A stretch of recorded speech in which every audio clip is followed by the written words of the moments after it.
നമ്മൾ വിശ്വാസികളുടെ പ്രാർത്ഥിക്കുമ്പോൾ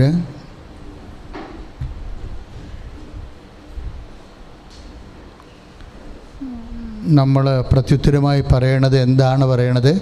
കർത്താവേ, ഞങ്ങളുടെ പ്രാർത്ഥന കേൾക്കണമേ. വിശ്വാസികളുടെ പ്രാർത്ഥന അല്ലെങ്കിൽ കൊറോസുസ നമ്മൾ പ്രാർത്ഥിക്കുമ്പോൾ അതിൻ്റെ പ്രത്യുത്തരമായിട്ട് സഭ പറയണത് എന്താണ്? കർത്താവേ, ഞങ്ങളുടെ പ്രാർത്ഥന കേൾക്കണമേ. പക്ഷേ ഉടമ്പടിയിൽ വരുമ്പോൾ പ്രാർത്ഥന രണ്ടായിട്ട് തിരിയുകയാണ്. അതായത് ചെയ്യുന്ന പ്രാർത്ഥനയായിട്ടത് മാറും. കർത്താവ് ഉടമ്പടി സ്ഥാപിച്ചപ്പോൾ do this in memory of me എന്നാണ് പറഞ്ഞത്, അല്ലേ? പ്രാർത്ഥന കേൾക്കാനല്ല പറഞ്ഞത്. ഉടമ്പടി പ്രാർത്ഥനയല്ല ശരിക്കും പറഞ്ഞത്, അത് ചെയ്യണ ഒരു പദ്ധതിയാണ്. ഇപ്പോൾ നമ്മൾ വിശുദ്ധ ലൂക്കായുടെ സുവിശേഷം വായിക്കുമ്പോൾ കർത്താവ് പാനപാത്രം എടുത്തിട്ട് എന്താ പറഞ്ഞത്? ഇത് പുതിയ നിയമത്തിലെ എൻ്റെ ഉടമ്പടിയാകുന്നു, അല്ലേ? 2:20 ലൂക്ക 2:20. അത് ഉടമ്പടിയാകും. എന്നിട്ട് ഉടമ്പടി എന്താ ചെയ്യേണ്ടത്? ഉടമ്പടി ഇത് നിങ്ങളെൻ്റെ ഓർമ്മയ്ക്കായി ചെയ്യുവിൻ. അതാണ് 2:19. ഉടമ്പടി ചെയ്യണത് എങ്ങനെയാണ്? അപ്പോൾ ചൊല്ലുക, ചെയ്യുക പ്രാർത്ഥനയുടെ 2 രൂപങ്ങളാണ്. നമ്മൾ സന്ധ്യയ്ക്ക് പ്രാർത്ഥന എന്താ പറയണത്? എന്നൊക്കെ പ്രാർത്ഥന ചെയ്യാവുന്നതാണോ പറയണത്? അല്ല, പ്രാർത്ഥന ചൊല്ലാമെന്ന് പറയും. അപ്പം അത് ചൊല്ലണ പ്രാർത്ഥനയാണ്. പിന്നെ ഹെവി ഡ്യൂട്ടി ആണെങ്കിൽ ചൊല്ലലേ നിൽക്കത്തില്ല കാര്യങ്ങൾ. ഹെവി ഡ്യൂട്ടി ആണെങ്കിലേ, ഇപ്പം രാവിലെ ഞാൻ കാപ്പി കുടിച്ചിറങ്ങുമ്പോൾ ഒരു മോളെ കണ്ടു. അപ്പോൾ അവൾ പറഞ്ഞു, വെച്ചാൽ എൻ്റെ ഉദരത്തിലുള്ള കുഞ്ഞിന് ഡൗൺ സിൻഡ്രോം ആണെന്ന് ഡോക്ടർ പറയുന്നു. അപ്പോൾ അതുകൊണ്ട് എടുത്ത് കളയണമെന്നാണ് ഡോക്ടർ ഉദ്ദേശിക്കുന്നത്. അപ്പോൾ ഞാൻ അവളുടെ വയറെ തൊട്ട് വിശ്വാസ പ്രമാണം ചൊല്ലി. അപ്പോൾ ഞാൻ പറഞ്ഞു, നിനക്ക് വയറില്ലല്ലോ എന്ന് പറഞ്ഞ്. എന്താ കാര്യം? അവളുടെ വയറ് ചെറിയ വയറാണ്, 3 മാസത്തെ വളർച്ചയില്ല. അപ്പോൾ അതെന്താ ചെയ്യേണ്ടത്? അത് ഹെവി ഡ്യൂട്ടിയാണ്. കാര്യം ഡൗൺ സിൻഡ്രോം എന്ന് പറഞ്ഞ് ഡോക്ടർമാർ പറഞ്ഞിട്ടുള്ള ഒത്തിരിയേറെ കുഞ്ഞുങ്ങളെ മാതാവ് നല്ല ആരോഗ്യമുള്ള മിടുക്കന്മാരായ കുഞ്ഞുങ്ങളായിട്ട് വയറ്റിലിട്ട് വളർത്തി പ്രസവിപ്പിച്ച് കൊടുത്തിട്ടുണ്ട്. പക്ഷെ അവിടെ എന്താ പ്രശ്നം വെച്ച് കഴിഞ്ഞാൽ ആ ചൊല്ലണ പ്രാർത്ഥനയിൽ അവസാനിക്കത്തില്ലത്. അത് നമ്മൾ ഹെവി ഡ്യൂട്ടി വരുമ്പോൾ എപ്പോൾ എന്ത് ചെയ്യണം? ചെയ്യേണ്ടി വരും. കാര്യം വചനങ്ങളുടെ എല്ലാത്തിൻ്റെയും ഉദ്ദേശം അത് ചൊല്ലലല്ലല്ലോ. എന്താണത്? ചെയ്യണം. ഉടമ്പടി എപ്പോഴും ചെയ്യുന്ന പ്രാർത്ഥനയാണ്. ഉടമ്പടി എപ്പോഴും അതുകൊണ്ടാണ് നമ്മൾ ഇപ്പോൾ വിശുദ്ധ യോഹന്നാൻ്റെ സുവിശേഷം നമ്പർ 2:5 എന്ത് എഴുതിയിരിക്കണത്? അവൻ പറയണത് പോലെ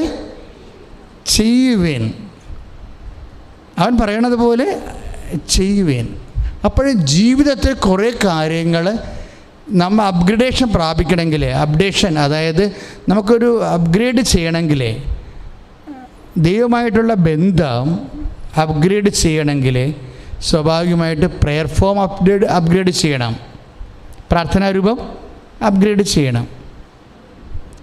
അപ്പോൾ ഉദാഹരണത്തിന് നമ്മൾ ഇപ്പോൾ 4G എന്ന് പറയുന്നു.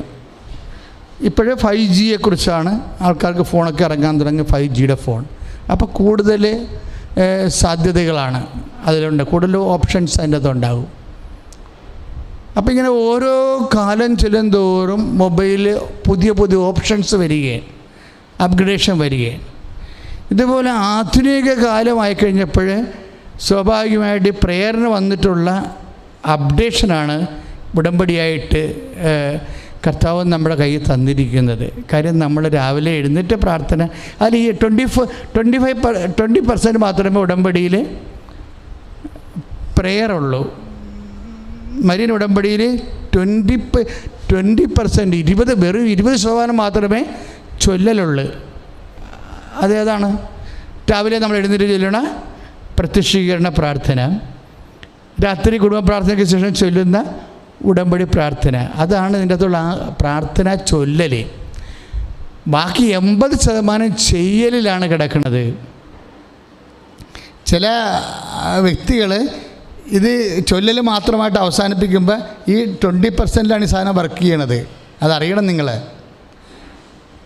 ഉടമ്പടി എടുത്തിട്ട് എല്ലാവരും പറയണത് അയ്യോ പ്രത്യക്ഷീകരണ പ്രാർത്ഥന 5 മണിക്ക് എഴുന്നേറ്റ് ചെല്ലണമെന്ന് പറയും. 5 മണിക്ക് എഴുന്നേറ്റ് പ്രത്യക്ഷീകരണ പ്രാർത്ഥന ചെല്ലിയാലും കുടുംബ പ്രാർത്ഥന കഴിയുമ്പോൾ അതുപോലെ തന്നെ ഉടമ്പടി പ്രാർത്ഥന ചെല്ലിയാലും ആ ഉടമ്പടി എന്ന് പറയുന്ന പ്രോജക്റ്റിൻ്റെ 20%ആണ് നമ്മൾ കവർ ചെയ്യണത്. ബാക്കി 80% മുഴുവനും ചെയ്യുന്നതിലാണ് കിടക്കുന്നത്. മനുഷ്യൻ്റെ നിത്യരക്ഷയുടെ വിഷയം വന്നപ്പോൾ ഈശോ തന്നെ പ്രേയറിനെ എടുത്ത് അപ്ഗ്രേഡ് ചെയ്ത് എന്ത് ചെയ്തു? അതിനെ ചെയ്യുന്ന പ്രാർത്ഥനയാക്കി മാറ്റി. ചെയ്യുന്ന പ്രാർത്ഥന. അപ്പം ചൊല്ലുന്ന പ്രാർത്ഥനയിൽ നിന്ന് ചെയ്യുന്ന പ്രാർത്ഥനയിലേക്ക് മാറ്റും. അപ്പം ചെയ്യുന്ന വിഷയമാകുമ്പോൾ നമ്മളെപ്പോഴും ഇപ്പോൾ ഉടമ്പടി പുതുക്കാൻ വരുമ്പോൾ നിങ്ങളോട് ചോദിക്കുന്ന ചോദ്യങ്ങൾക്കെല്ലാം ക്ലാപ്പ് എന്ന് പറഞ്ഞ പത്രം തന്നിട്ടുണ്ടല്ലേ. അപ്പോൾ ആ ക്ലാപ്പ് വായിച്ച് നോക്കണം കേട്ടോ. എന്താണ്? അതായത് ക്ലാപ്പ് എന്ന് പറയുന്നത് ക്രിസ്ത്യൻ ലൈഫ് അസസ്മെൻറ്റ് പേപ്പർ എന്നാണ്. അതായത് നിങ്ങൾ ചെയ്യുന്ന കാര്യങ്ങളുടെ വിലയിരുത്തലാണ് അതിനകത്തുള്ളത് വരണത്. ഇപ്പോൾ ഞാൻ രോഗിയായിരുന്നു.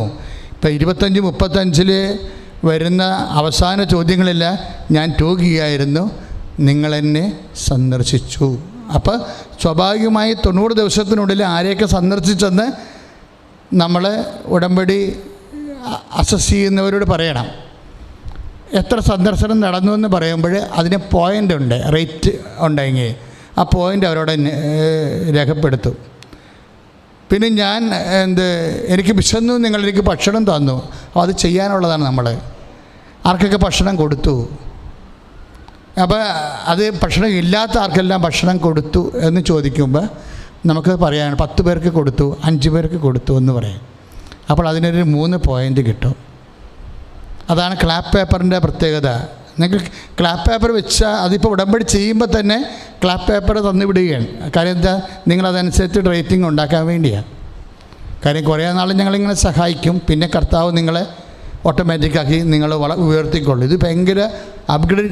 കുറച്ച് കഴിയുമ്പോൾ ദൈവദൃസന്നിധിയിൽ നിങ്ങൾക്ക് നല്ല തൂക്കം ഉണ്ടാകും. ദൈവത്തിന് പണ്ട് മുതലേ ഉള്ള ഒരു പരിപാടിയാണ്. എന്താണ് അത്? ക്രൈസ്തവരായാലും അക്രൈസ്തവരായാലും ദൈവം തൂക്കി നോക്കും അല്ലേ? ഞാൻ തന്നെ തൂക്കി നോക്കിയെന്ന് മെനെ തെക്കൽ ഉപാർസ്യൻ, ഞാൻ നിന്നെ തൂക്കി നോക്കി. എന്ത് പറ്റി? നീ ഭാരം കുറഞ്ഞവനായി കാണപ്പെട്ടു. Praise the Lord. അപ്പോൾ കർത്താവ് തൂക്കണ പരിപാടി ഉള്ളതാ. നിങ്ങൾക്ക് ഭാരം കൂടിക്കൊണ്ടിരിക്കുകയാണ് അതായത് ഉടമ്പടി അനുസരിച്ചുകൊണ്ട് ഇതുപോലെയുള്ള ദൈവനിവേശന പ്രവർത്തനങ്ങൾ ചെയ്യുന്ന അനുസരിച്ച് കൊണ്ട് നിങ്ങളുടെ ഭാരം കൂടിക്കൊണ്ടിരിക്കും. എൻ്റെ മക്കളെ, ഇത് നമ്മളുടെ കയ്യിൽ കിട്ടിയ അനുഗ്രഹമാണ്. വളരെ മാത്തമാറ്റിക്കൽ പ്രിസിഷനോട് കൂടിയ കാര്യം. നിങ്ങൾക്ക് പിന്നെ ഒന്നും പിന്തിരിഞ്ഞ് നോക്കേണ്ടി വരത്തില്ല. എന്താ കാര്യത്തിന് നിങ്ങൾ കർത്താവ് പറഞ്ഞതുപോലെ ദൈവം പറഞ്ഞതുപോലെ കൃത്യമായി ചെയ്യുന്നുണ്ട്. ഇപ്പം അക്രൈസ്തവര സഹോദരങ്ങളാണെങ്കിൽ തീർച്ചയായിട്ടും ഞങ്ങളുടെ വിശ്വാസ പ്രമാണം നിർബന്ധിച്ച് ചെല്ലിക്കത്തില്ല. കാര്യം അത് നിങ്ങളുടെ ഫ്രീഡത്തെ ബാധിക്കുന്ന വിഷയമായതുകൊണ്ട് നിങ്ങളുടെ ഫ്രീഡത്തെ ഞങ്ങൾ മാനിക്കും. പക്ഷേ നിങ്ങൾക്ക് ഒരു വ്യക്തി യേശുവിനെ ഹോണർ ചെയ്തുകൊണ്ട് അവളുടെ സൽപ്രവൃത്തികളിൽ വളരാൻ തീരുമാനിച്ചാൽ ഓട്ടോമാറ്റിക്കലായിട്ട് നിങ്ങൾ ദൈവവേദനയായി മാറും. ഒരു വ്യക്തി യേശുവിനെ ഹോണർ ചെയ്തുകൊണ്ട് ജീസസ് ചെയ്തുകൊണ്ട് മനുഷ്യത്വ പ്രവർത്തനങ്ങളിൽ, മാനവിക പ്രവർത്തനങ്ങളിൽ വളരാൻ തീരുമാനിച്ചാൽ ഓട്ടോമാറ്റിക്കായിട്ട് നിങ്ങളുടെ ഭാരം ദൈവതിരുസന്നിധി കൂടും. കാര്യം യേശുവിൻ്റെ ഭാരം എങ്ങനെയാണ് കൂടിയത്?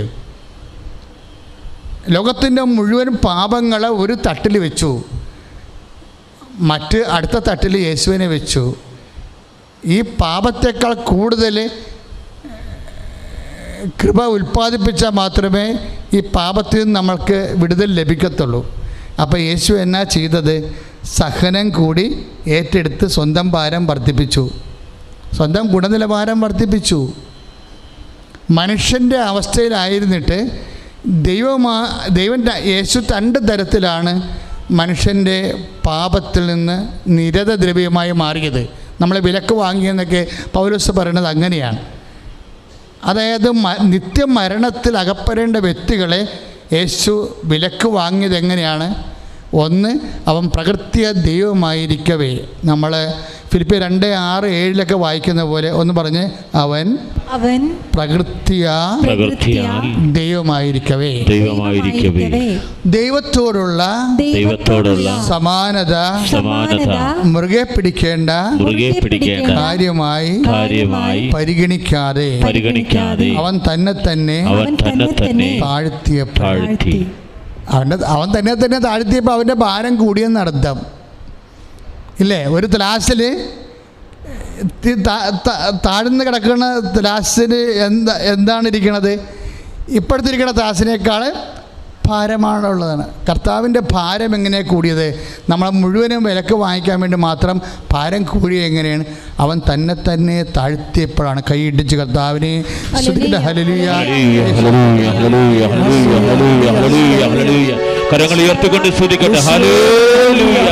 അപ്പം നിങ്ങൾ ചോദിക്കേണ്ടത് ഇതാണ്, ഇന്ന് നമ്മൾ വിഷമിക്കുന്ന വിഷമസന്ധികളെ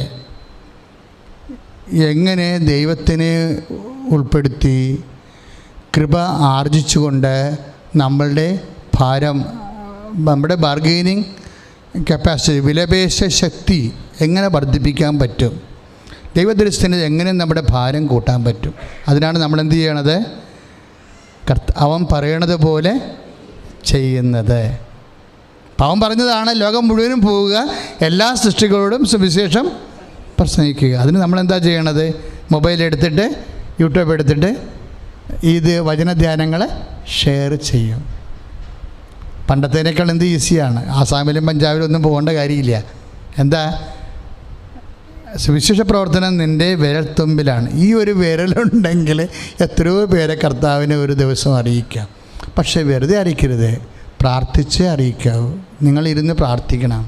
എങ്ങനെ? കർത്താവേ, ഞാനിങ്ങനെ ചെയ്യുമ്പോൾ ഇതാരാണ് ഈ വചനം കേൾക്കണത്, അവർ അങ്ങേ അറിയുവാൻ ഇടയാക്കണം എന്ന് പ്രാർത്ഥിച്ചേ. എൻ്റെ കർത്താവേ, ഞാൻ മൊബൈലിലെ അങ്ങയുടെ വചന സന്ദേശം ഷെയർ ചെയ്യുമ്പോൾ അത് കേൾക്കുന്ന വ്യക്തികളെ അത് സ്വീകരിക്കുവാനും ഉൾക്കൊള്ളുവാനും അങ്ങയുടെ വചനം കേട്ട് വിശുദ്ധീകരിക്കപ്പെടുവാനും ശക്തീകരിക്കപ്പെടുവാനും ഇടയാക്കണമേ. ശ്രദ്ധിക്കട്ടെ. കരങ്ങൾ ഉയർത്തിക്കൊണ്ട് സ്തുതിക്കുന്ന കർത്താവായ ദൈവമേ, ഉടമ്പടി പ്രകാരം പ്രവർത്തനം ചെയ്യുന്നവര്, യൂട്യൂബില് ഫേസ്ബുക്കില് ശുശ്രൂഷകൾ കണ്ട് ഷെയർ ചെയ്യുന്നവരെ നിയോഗങ്ങൾ അഭിഷേകം ചെയ്യണമേ. അപ്പം നിങ്ങളത് പ്രാർത്ഥിച്ചാണ് ചെയ്യണമെന്നുണ്ടെങ്കിൽ ഇപ്പം തന്നെ വചനം എന്തിനാ? മറ്റുള്ളവർ വചനം കേൾക്കണേ എന്തിനാ? വചനത്തിൻ്റെ ഇപ്പം നമ്മൾ മരുന്ന് കഴിക്കണേ എന്തിനാ? നമുക്ക് രോഗം സൗഖ്യമാക്കാൻ. ഇതുപോലെ വചനത്തിന് ചില കഴിവുകളുണ്ട്. എന്താണ്? വചനം വ്യക്തിയെ വിശുദ്ധീകരിക്കും. ഇപ്പം നമ്മളെ എല്ലാവർക്കും അറിയാവുന്ന വചനമാണ് യോഹന്നാൻ 15:3, ഞാൻ നിങ്ങളോട് പറഞ്ഞിട്ടുള്ള, ഏറ്റു പറഞ്ഞേ, ഞാൻ നിങ്ങളോട് പറഞ്ഞിട്ടുള്ള വചനം നിമിത്തം നിങ്ങൾ വിശുദ്ധിയുള്ളവരായിരിക്കുന്നു. അപ്പോൾ നമ്മൾ ഷെയർ ചെയ്യുന്ന വചനത്തിലൂടെ അവരെ കേൾക്കുമ്പോൾ അവർക്ക് എന്നാ പറ്റും? വചനം കേട്ടാൽ തന്നെ വിശുദ്ധി ഉണ്ടാകും. വിശുദ്ധി ഉണ്ടായാൽ പിന്നെ അടുത്ത നടപടി എന്താണ്? ശക്തി കൂടും, ഭാരം കൂടും. വിശുദ്ധി ഉണ്ടായാൽ പിന്നെ അടുത്ത വചനത്തിൻ്റെ നടപടി എന്താണ്? ശക്തി കൂടും. അതാണ് റോമ 1:16 പറയണത് അല്ലേ? ദൈവവചനം ഏറ്റു പറഞ്ഞ് ദൈവവചനം രക്ഷയിലേക്ക് നയിക്കുന്ന യേശുക്രിസ്തുവിന്റെ ദൈവത്തിന്റെ ശക്തിയാണ്. ശ്രുതിക്കട്ടെ. ഹല്ലേലൂയ, ഹല്ലേലൂയ, ഹല്ലേലൂയ, ഹല്ലേലൂയ. കരങ്ങൾ ഉയർത്തിക്കൊണ്ട് സ്തുതിക്കട്ടെ. കർത്താവായ ദൈവമേ, ഉടമ്പടി നിബന്ധന പ്രകാരം കർത്താവേ, അരമണിക്കൂർ ദൈവവചനം വായിച്ച് പ്രാർത്ഥിക്കുന്നവരുടെ മേൽ ദൈവത്തിന്റെ ശക്തി പ്രകടമാകണമേ. കർത്താവിന്റെ കൃപ ചൊരിയണമേ. കരങ്ങൾ ഉയർത്തി ശക്തമായി സ്തുതിക്കട്ടെ. ഹല്ലേലൂയ. ഇപ്പോൾ നമ്മൾ അച്ഛൻ കർത്താവിൻ്റെ അരുവിയിൽ നിങ്ങളോട് സംസാരിച്ചുകൊണ്ടിരിക്കുന്നത് എങ്ങനെയാണ് ഉടമ്പടി നമ്മളെ അപ്ഗ്രേഡ് ചെയ്യണത്, ഭാരം ഉള്ളവരാക്കുന്നത്. അതായത് കൃപയുടെ ഭാരം വെപ്പിക്കുന്നത് എങ്ങനെയാണ് നമ്മൾ ബലിഷ്ഠമാകണത്? ഉടമ്പടി കഴിഞ്ഞ് കറക്റ്റായിട്ടാണ് നിങ്ങൾ ചെയ്യണമെങ്കിൽ ഒരാഴ്ചക്കുള്ളിൽ നിങ്ങളുടെ കപ്പാസിറ്റി വർദ്ധിക്കും. കാര്യം ബൈബിളെല്ലാം കപ്പാസിറ്റി എന്നാണ് പറയണത്, കഴിവെന്നാണ് പറയണത്. അത് കൃപയായാലും അത് കഴിവാണ് ശരിക്കും. അവൻ്റെ നാമത്തെ വിശ്വസിക്കുന്നവർക്കെല്ലാം ഇപ്പം യോഹന്നാനില്ലേ അല്ലേ 1:12 എന്താ പറയണത്? ഒന്ന് പറഞ്ഞ അവൻ്റെ നാമത്തിൽ വിശ്വസിക്കുന്നവർക്കെല്ലാം ദൈവമക്കളാകാനുള്ള കഴിവ് നൽകി. പറഞ്ഞ് അവൻ്റെ നാമത്തിൽ വിശ്വസിക്കുന്നവർക്കെല്ലാം ദൈവമക്കളാകാനുള്ള കഴിവ് നൽകി. കൈ അടിച്ച് കർത്താവ്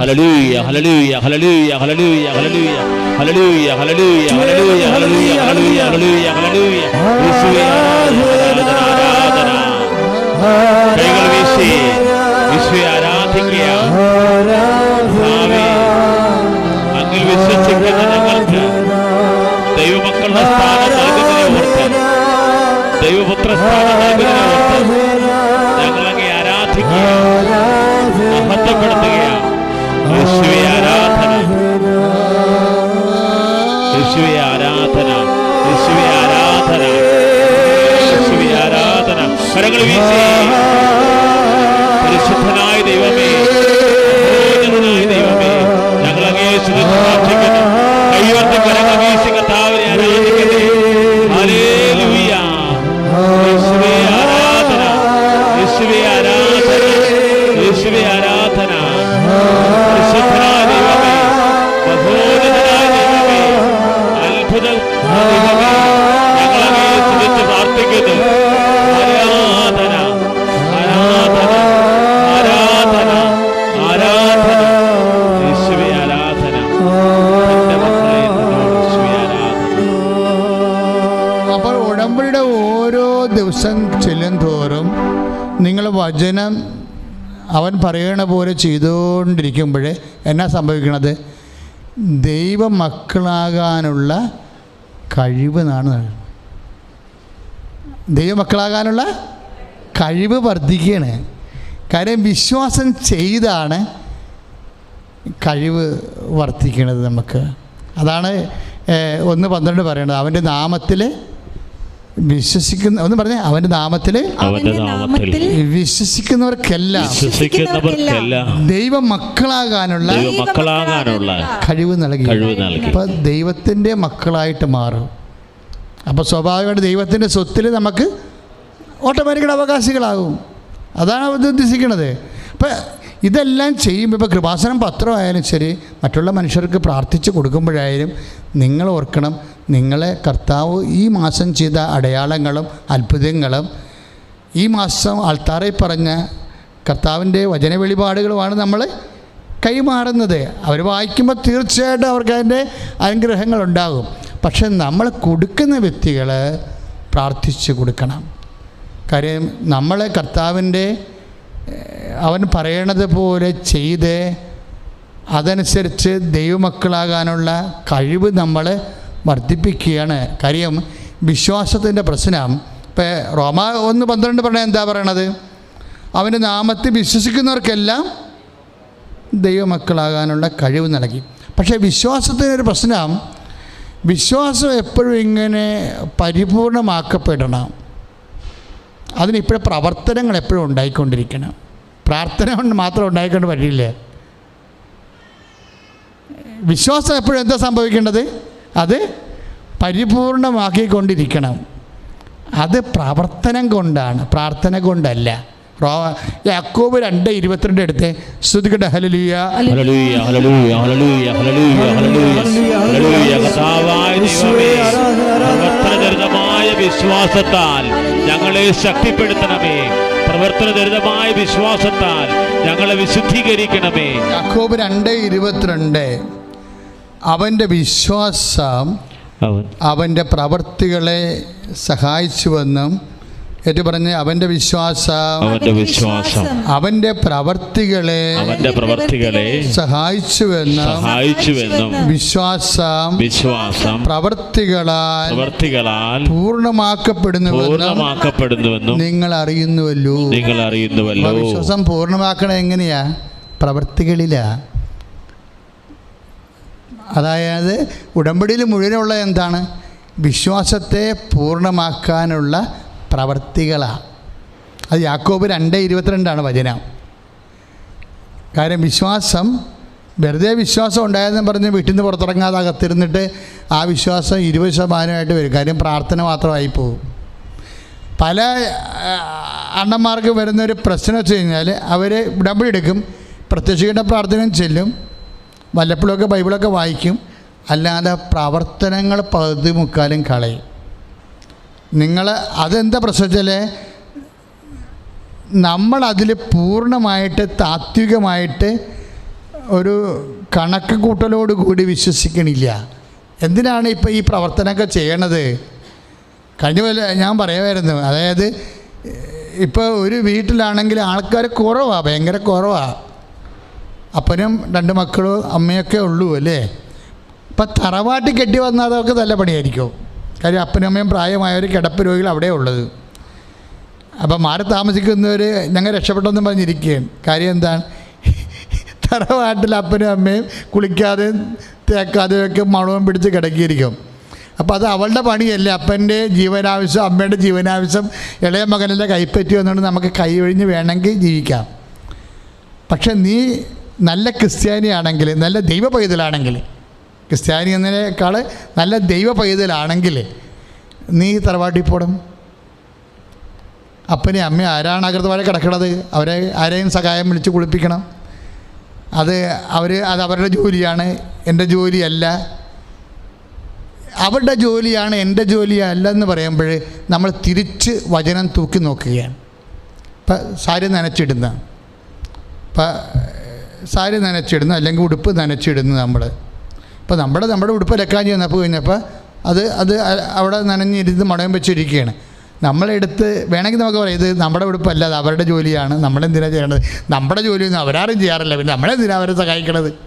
അങ്ങനെ ഒരു നിലപാടെടുക്കാം. എൻ്റെ ഉടുപ്പ് ഇതുപോലെ മണയം വെച്ച് കിടന്നിട്ട് ഒരു പന്നിയും നോക്കിയിട്ടില്ല, പിന്നെ എന്തിനാണ് ഞാൻ പോയി വരിയൊക്കെ അതൊക്കെ ചെയ്ത് കൊടുക്കണത്? അത് നിങ്ങളുടെ പഴയ മനുഷ്യനാണ്. ഉടമ്പടി ചെയ്യുമ്പോൾ നിങ്ങളെ പുതിയ മനുഷ്യനാകും. കാര്യം എന്താണ്? അവർക്ക് വേണ്ടത് ചെയ്യുക മാത്രമല്ല, അത് ചെയ്തത് നിങ്ങളാണെന്ന് പോലും അവർ അറിയിക്കത്തില്ല. കൈ ഇട്ടിച്ച് കർത്താവ്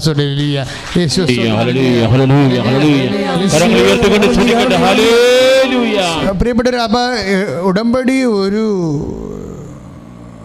ബോധപൂർവം ചെയ്യുന്ന ഒരു നടപടിയാണ് ശരിക്കും.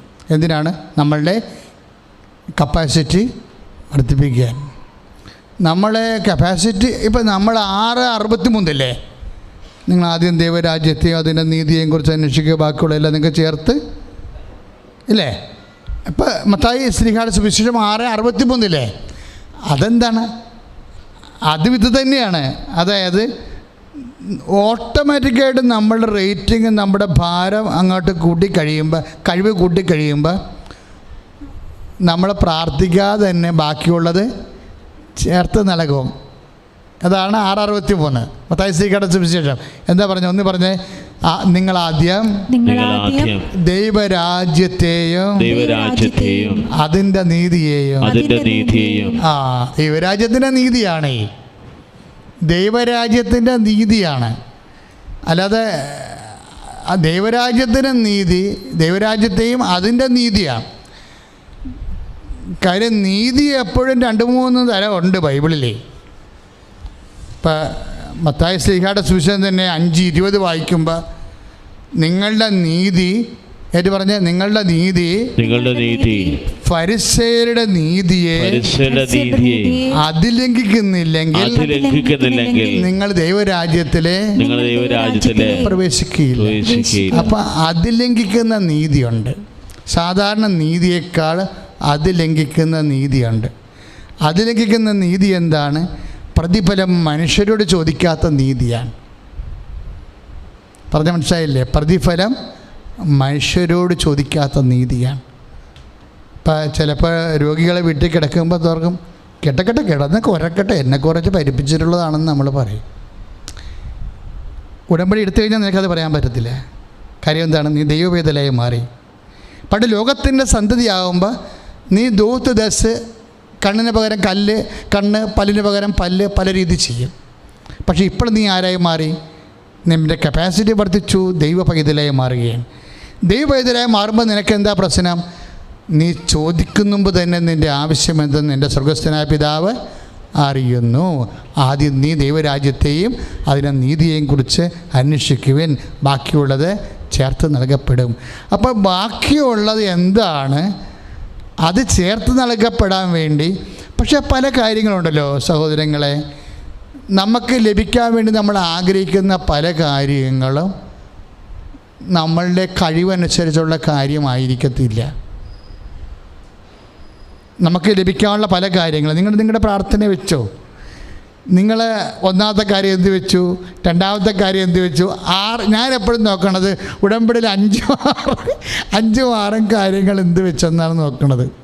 എന്ന് വെച്ചാൽ ഇത് ദൈവത്തിന് പോലും നടക്കില്ലെന്ന് നിങ്ങൾക്ക് തോന്നുന്ന ചില കാര്യങ്ങളുണ്ട്. അടുത്ത് കിടക്കണ 1/2 ഏക്കർ സ്ഥലം വിലക്ക് മേടിക്കുക.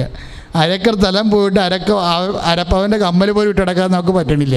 പിന്നെ ഇങ്ങനെ 1/2 ഏക്കർ സ്ഥലം മേടിക്കണത് ഒക്കണേ ഒക്കട്ടെ. ഞാൻ 6 കാര്യം എഴുതാൻ അച്ഛൻ പറഞ്ഞില്ലേ, സ്ഥലമുണ്ടല്ല എഴുതിയേക്കാം, ഒക്കണേ ഒക്കട്ടെ. ഈ അവസാനത്തെ കാര്യം 2-3 ഇല്ലേ ഉടമ്പടി വെക്കണേ, അത് നിങ്ങൾ ഇൻവെസ്റ്റ് ചെയ്യണം ശരിക്കും. കാര്യം അത് നിങ്ങൾക്കറിയാം അത് നിങ്ങളുടെ മെറിറ്റിലുള്ള കാര്യമല്ലെന്ന്.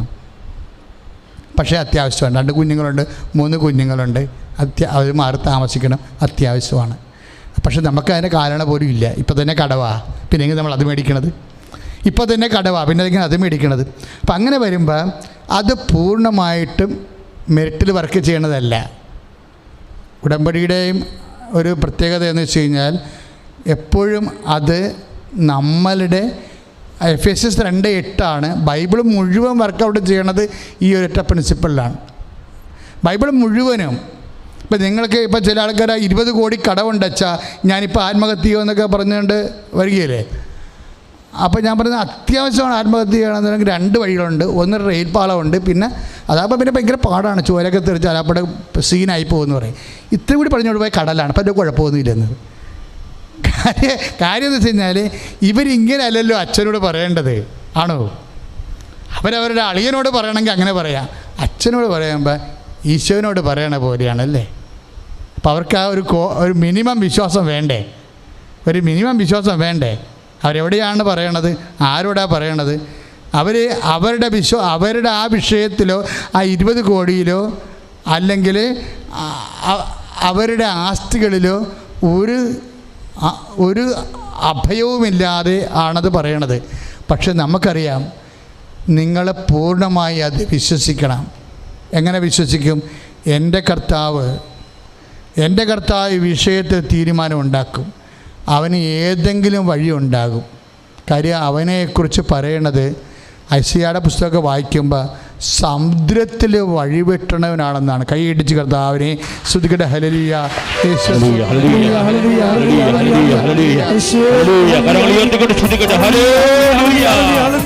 അതുപോലെ തന്നെ കൊടുങ്കാറ്റ്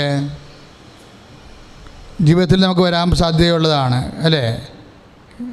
ജീവിതത്തിൽ വരാൻ പോകുന്ന സാധ്യതയുള്ള എല്ലാ വിഷയങ്ങളെയും കൂടി യേശു പ്രകൃതി ശക്തികളുമായിട്ടാണ് സാദൃശ്യം ചെയ്യിക്കുന്നത്. ഒരു മനുഷ്യൻ്റെ ജീവിതത്തിൽ വരാൻ സാധ്യതയുള്ള പല വിഷയങ്ങളില്ലേ. ഇപ്പം കഴിഞ്ഞ ദിവസങ്ങൾ ഇന്നലെ സാക്ഷ്യം പറഞ്ഞത് അമ്മ ക്യാൻസർ മാറ്റിയെന്നാണ് പറഞ്ഞത്.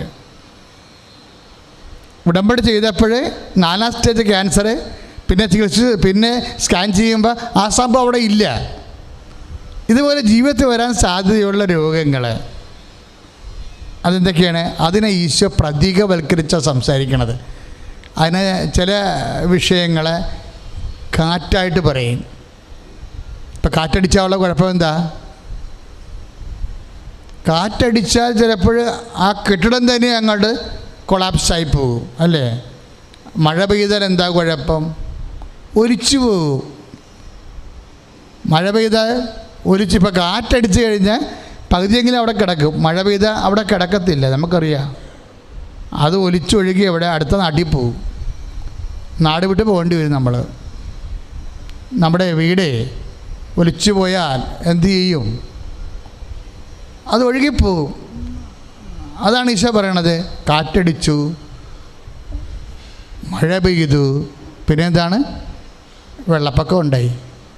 ഇപ്പം ജീവിത പ്രശ്നങ്ങൾ ഇപ്പം ഇന്നലെ ദിവസങ്ങളിൽ ഇവിടെ ഇപ്പം എല്ലാ ദിവസവും ഉടമ്പടി ഉണ്ടല്ലോ.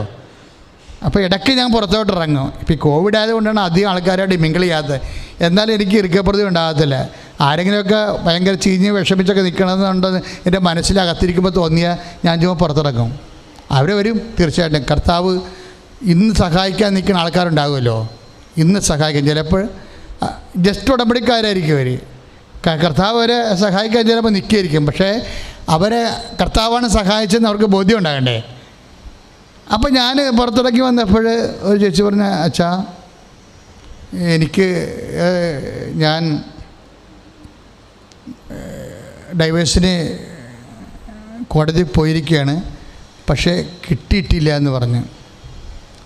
അപ്പോൾ ഞാൻ പറഞ്ഞു, മോളെ നീ കിട്ടണമെന്നാണ് ഇത് പറയണതെന്ന് ചോദിച്ചു.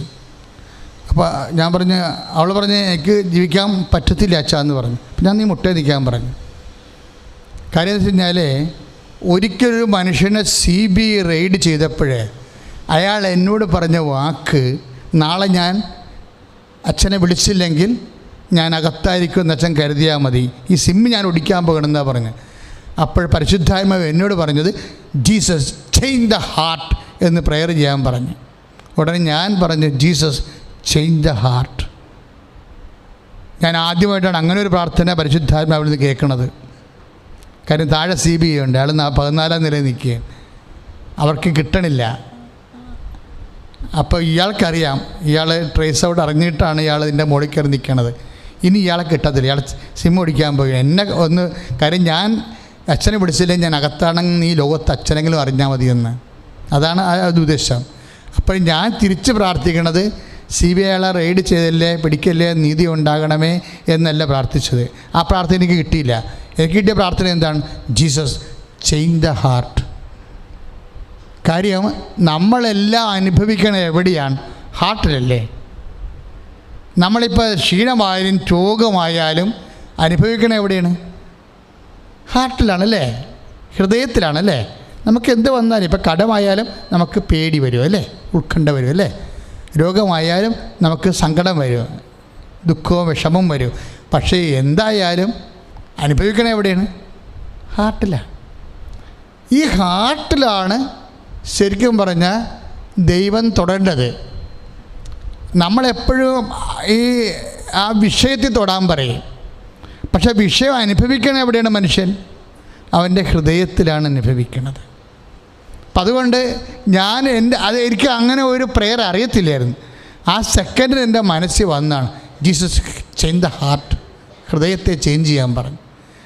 പിറ്റേ ദിവസം 11 മണിക്ക് ആ മനുഷ്യൻ തന്നെ എന്നെ വിളിച്ച്, ഞാൻ പ്രാർത്ഥിച്ച പ്രാർത്ഥന അങ്ങനെ കേട്ടിട്ടില്ല, അങ്ങനെ അതൊക്കെ മുമ്പ് സിം അടിച്ച് കാണാൻ മിക്കവാറും. അങ്ങനെ ഫോൺ വെച്ച് കഴിഞ്ഞാണ് ഞാനത് പറയണത്. പക്ഷെ പുള്ളി എന്നോട് ഇങ്ങോട്ട് ചോദിച്ചു, അച്ഛനെ വിളിച്ചു കഴിഞ്ഞതിന് ശേഷം എനിക്ക് എന്തൊന്നുമില്ലാത്ത ഒരു സന്തോഷം തോന്നി. പിടിക്കട്ടെ, കർത്താവ് ഉണ്ടല്ല എന്നെനിക്ക് തോന്നി. പക്ഷേ എന്നെ പിടിച്ചില്ല അച്ഛാന്ന്. അപ്പോൾ എൻ്റെ മനസ്സങ്ങ് മാറിപ്പോയി അച്ഛാന്ന് പറഞ്ഞു. അപ്പം ഞാൻ പറഞ്ഞു, ഈശോയെ എന്ത് സംഭവമാണിത്, അയാളുടെ മനസ്സ് മാറിപ്പോയി. പല വിഷയങ്ങളുടെയും വിഷയം എന്ന് വെച്ചാൽ മനസ്സ് മാറിയാൽ മതി നമുക്ക്. ഞാൻ അവളോട് പറഞ്ഞു, നീ മുട്ടനിക്ക്. എന്നിട്ട് ഞാൻ കർത്താവ് കർത്താവ് ഈ കുഞ്ഞിൻ്റെ വിഷമം കൊണ്ട് ആണ് ഇവൾ സഹിക്കാൻ പറ്റാതെ എനിക്കിപ്പോൾ ഡൈവേഴ്സ് വേണമെന്ന് പറയണത്. നിൻ്റെ മനസ്സ് അതല്ലെന്നുണ്ടെങ്കിൽ ഇവളുടെ മനസ്സ് നീ മാറ്റിയെടുക്കണം. കാര്യം ഒറ്റ പ്രെയർ മതി അതിന് ശരിക്കും പറഞ്ഞാൽ. കാര്യം എന്തുമാത്രം ഇന്നിപ്പോൾ നമ്മൾ ഡൈവേഴ്സിന് വേണ്ടി അപേക്ഷിക്കുന്ന എത്രയോ മനുഷ്യരുണ്ട്. പക്ഷേ എത്രയോ മനുഷ്യർ അതിനേക്കാൾ 10 ഇരട്ടി കാര്യം ഉണ്ടായിട്ട് പോലും കൂടെ ജീവിക്കുന്നവരുണ്ട്, ജീവിത പങ്കാളിയുടെ കൂടെ ജീവിക്കുന്നവരുണ്ട്. അവരെങ്ങനെയാണ് ജീവിക്കണത്? അവർ കൃപയുടെ അഭിഷേകം വാങ്ങിച്ച് ജീവിക്കുകയാണത്. കാര്യം നമ്മളുടെ പ്രാർത്ഥനകളിൽ ചില പ്രാർത്ഥന ദൈവം ഒരിക്കലും കേൾക്കത്തില്ല. കേൾക്കാത്ത കുറേ പ്രാർത്ഥനകളുണ്ട് ശരിക്കും ജീവിതത്തിൽ. നമ്മുടെ പ്രാർത്ഥന കേൾക്കത്തില്ല. നമ്മുടെ പ്രാർത്ഥനയിൽ 50% ദൈവം ചില പ്രാർത്ഥനകൾ കേൾക്കത്തില്ല എന്ന് പറഞ്ഞാൽ, അങ്ങനെ പ്രാർത്ഥന കേൾക്കാത്ത പ്രാർത്ഥനയുണ്ട് എന്ന് നമ്മളോട് പറയണത് ആരാ? ഈശോ തന്നെയാണ് പറഞ്ഞത്. ഈശോയുടെ പ്രാർത്ഥന കേട്ടില്ലല്ലോ. കേട്ടോ? ഈശോയുടെ പ്രാർത്ഥന ഗെത്സേമനിൽ വെച്ച് പ്രാർത്ഥന കേട്ടോ? പിതാവേ, സാധ്യമെങ്കിൽ ഈ പാനപാത്രം എന്നെ കടന്നു പോകട്ടെ എന്ന് പറഞ്ഞപ്പോഴേ ആ പ്രാർത്ഥനയ്ക്ക് എന്താ മറുപടി കിട്ടിയത്? പാനപാത്രം ആ സഹനം എടുത്ത് മാറ്റിക്കൊണ്ട് ആണ് അതിന് മറുപടി പറഞ്ഞത്? അല്ല. വിശുദ്ധ യോഹന്നാൻ്റെ സുവിശേഷം 18:6 വായിക്കുമ്പോഴും നമ്മൾ പറയും, അവനെ ശക്തിപ്പെടുത്താൻ ഒരു മാലാഖ വന്നു. Praise the Lord. അപ്പോഴേ നിലവിലിരിക്കുന്ന സഹന സാഹചര്യം മാറിയില്ലെങ്കിലും ദൈവത്തിന് നമ്മളെ ഒരു സെക്കൻഡ് ഓപ്ഷനുണ്ട്. എന്താണ്?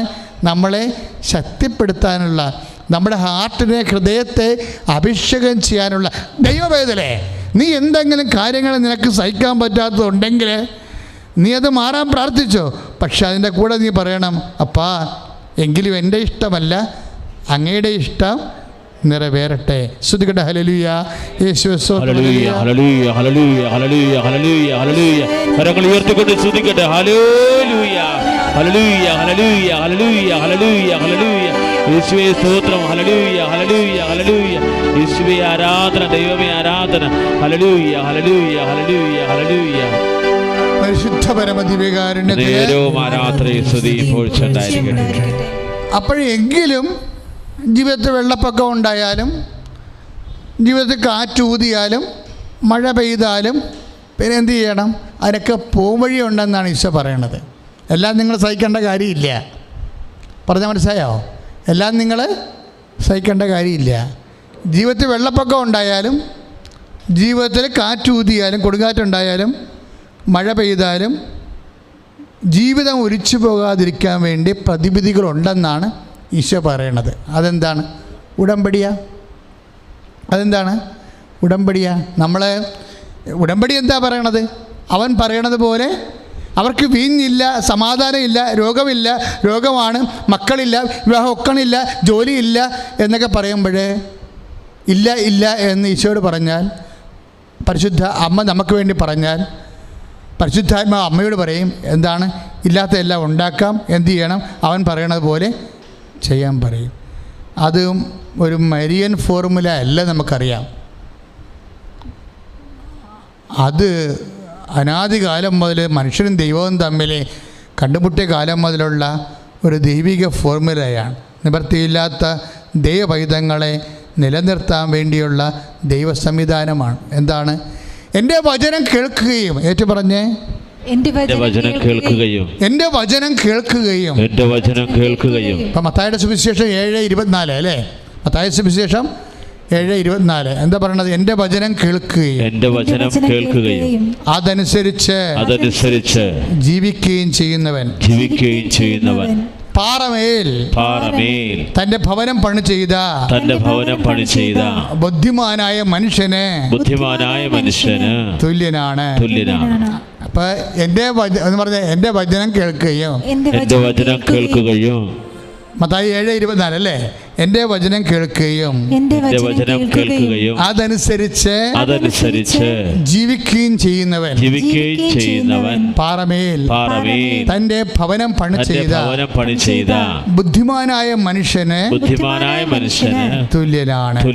എന്ന് വെച്ചാൽ എൻ്റെ വചനം കേൾക്കുകയും അതനുസരിച്ച് ജീവിക്കുകയും എന്ന് വെച്ചാൽ അവൻ പറയണത് പോലെ ചെയ്താൽ. ആരാണ് അവൻ? ഈസ് എൻ ഇൻ്റലിജൻ്റ് മാൻ. അവൻ ആരാണ്? ഈസ് എ വൈസ് മാൻ. ബുദ്ധിമാനായ മനുഷ്യനാണ്. ഉടമ്പടി എടുക്കുന്നവരാരാണ്? ബുദ്ധിമാന്മാരായ മനുഷ്യരാണ്. അല്ലാത്തവന്മാർ പൊട്ടന്മാരാണ്. എനിക്ക് ഞാൻ അച്ഛൻ കയ്യിൽ നിന്നിട്ട് പറഞ്ഞിട്ടില്ല, നിങ്ങളാ വചനം നോക്കിയാൽ മതി. 7:24 മത്തായിയുടെ സുവിശേഷം എന്താ പറയണത്? എൻ്റെ വചനം കേൾക്കുകയും, ഏറ്റു പറഞ്ഞേ, എൻ്റെ വചനം കേൾക്കുകയും അതനുസരിച്ച് ജീവിക്കുകയും ചെയ്യുന്നവൻ പാറമേൽ തന്റെ ഭവനം പണി ചെയ്ത ബുദ്ധിമാനായ മനുഷ്യന് തുല്യനാണ് എന്ന് വെച്ചാൽ അവൻ പറയണത് പോലെ ചെയ്യുന്നവൻ ബുദ്ധിമാനായ മനുഷ്യന് തുല്യനാണ്. എന്ന് വെച്ചാൽ ഉടമ്പടി പ്രകാരം do this in memory of me, ഇതെൻ്റെ ഓർമ്മയ്ക്കായി ചെയ്യുന്നവൻ. നമ്മൾ എന്ത് ചെയ്താലും അവൻ്റെ ഓർമ്മയ്ക്കായിരിക്കും, ഒരു സംശയമില്ല. ഏത് സകലം ദൈവപൈതലേ നീ ഏറ്റെടുക്കുന്നുവോ, it is in memory of him, അവൻ്റെ നാമത്തിലായിരിക്കും, അവൻ്റെ ഓർമ്മയ്ക്കായിരിക്കും. അത് നിങ്ങളെ ശക്തിപ്പെടുത്തും. സ്തുതിക്കട്ടെ. ഹല്ലേലൂയ, ഹല്ലേലൂയ, ഹല്ലേലൂയ. കരങ്ങൾ ഉയർത്തിക്കൊണ്ട് സ്തുതിക്കട്ടെ. കർത്താവേ, ഉടമ്പടി എടുത്ത എല്ലാ മക്കളെയും സമർപ്പിച്ച് പ്രാർത്ഥിക്കുന്ന കർത്താവേ, യോഹന്നാൻ 2:5 അവൻ പറയുന്നത് ചെയ്യുവൻ. കർത്താവേ, അപ്രകാരം ഉടമ്പടി ചെയ്ത് അവൻ പറഞ്ഞ കൽപ്പനകൾ പാലിച്ച് ഉടമ്പടി നിബന്ധനകൾ പാലിക്കുന്നവർ വിവേകിയായ മനുഷ്യന്, വിജ്ഞാനിയായ മനുഷ്യന്, പാറമേൽ ഭവനം പണിത മനുഷ്യന് തുല്യരാണ് ഞങ്ങൾ വിശ്വസിക്കുന്ന കർത്താവേ. കരങ്ങൾ ഉയർത്തി സ്തുതിക്കട്ടെ. ഹല്ലേലൂയ, ഹല്ലേലൂയ. യേശുവേ, ഉടമ്പടി പ്രാർത്ഥന അഭിഷേകമായി തീർക്കുന്ന നന്ദി പറയുന്നു, ഉടനടി അനുഭവമായി തീർക്കുന്ന നന്ദി പറയുന്നു. ഹല്ലേലൂയ, ഹല്ലേലൂയ, ഹല്ലേലൂയ. യേശുവേ, യേശുവേ, യേശുവേ, യേശുവേ, യേശുവേ.